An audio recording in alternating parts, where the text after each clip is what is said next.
Hey Grace Community Church. Today we're going to be talking about another encouragement towards worship, another primary aim of the corporate musical worship at GCC.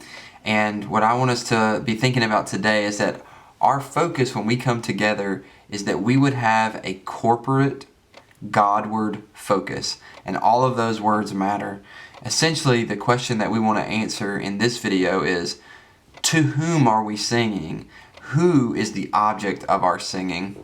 So I want to look at the verse that I mentioned last week, that would kind of be our home base, which is Colossians 3, verse 16.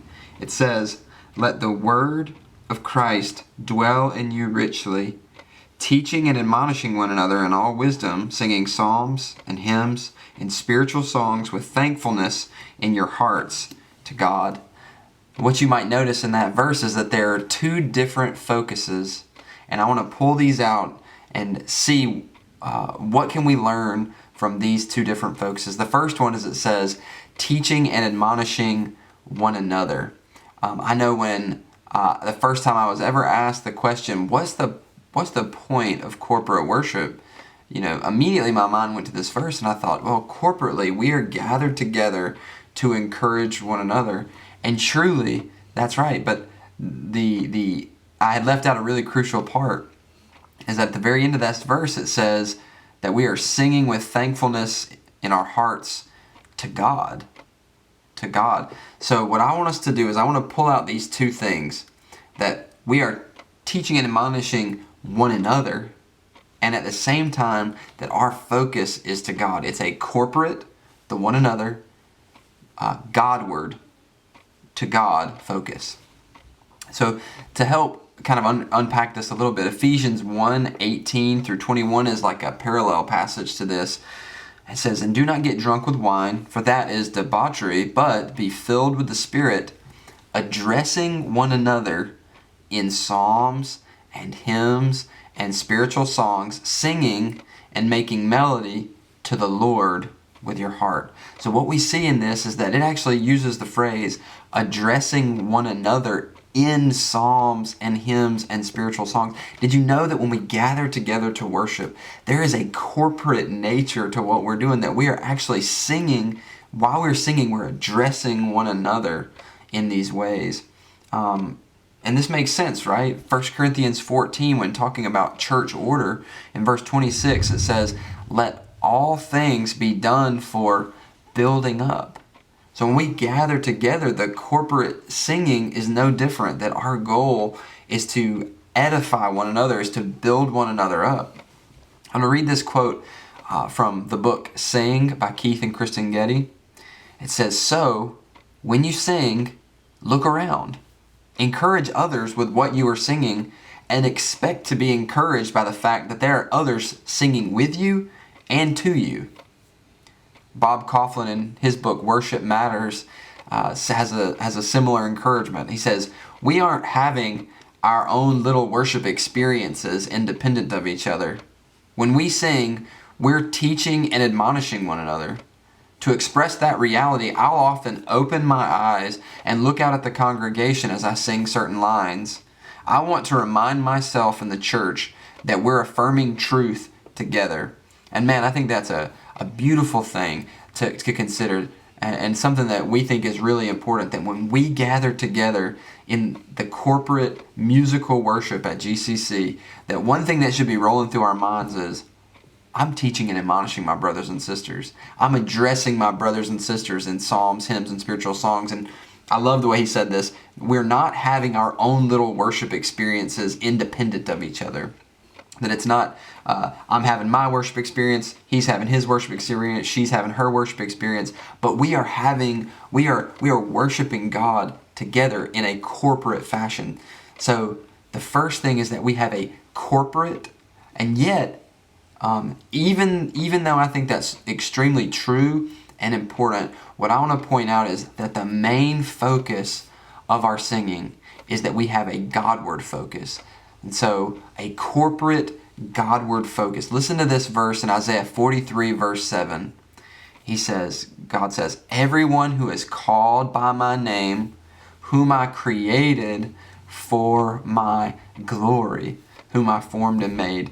Did you know that you and I and all of us were created for God's glory? That we were created to worship God. And so at the most basic level, our reason for existence is to bring God glory, is to worship His name.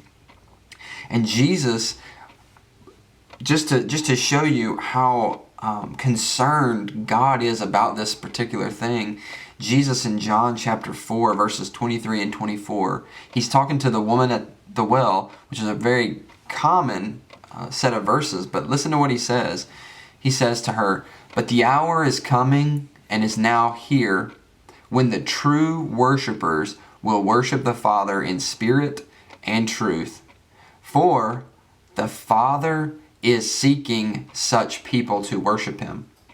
God is spirit, and those who worship Him must worship in spirit and truth." Did you know? Just let me read this phrase again. It says, "For the Father is seeking such people to worship Him." Did you know that God is intimately concerned and is searching for people to worship Him?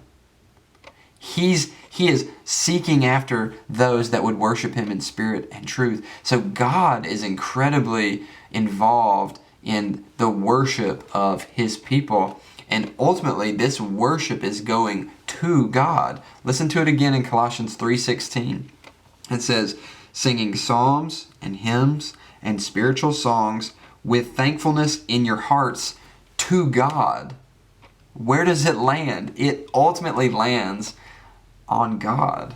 Now, because I am a nerd, I have put together a pie chart that I want you to look at. And this might seem kind of silly, but I looked at all of the references that I could find in the Scripture that specifically say, who is this song written to? Who is this song directed at?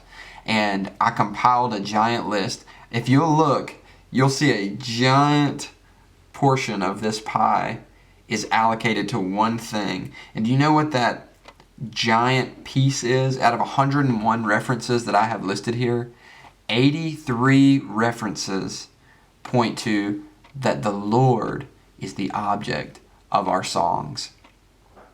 And so I think that's really, really helpful when I think, what is it that Scripture would want us to know? What is Scripture teaching us? It's that the object of our singing is overwhelmingly God. We're singing songs to the Lord.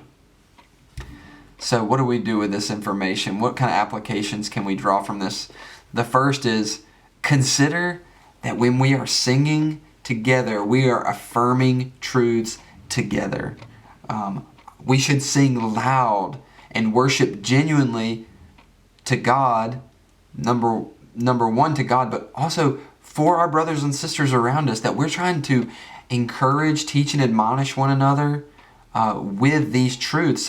So consider that. Consider that you're not having your own little worship experience, but you're having a corporate worship time. And the second thing is, sing to God. Don't be content just to participate in a sing-along.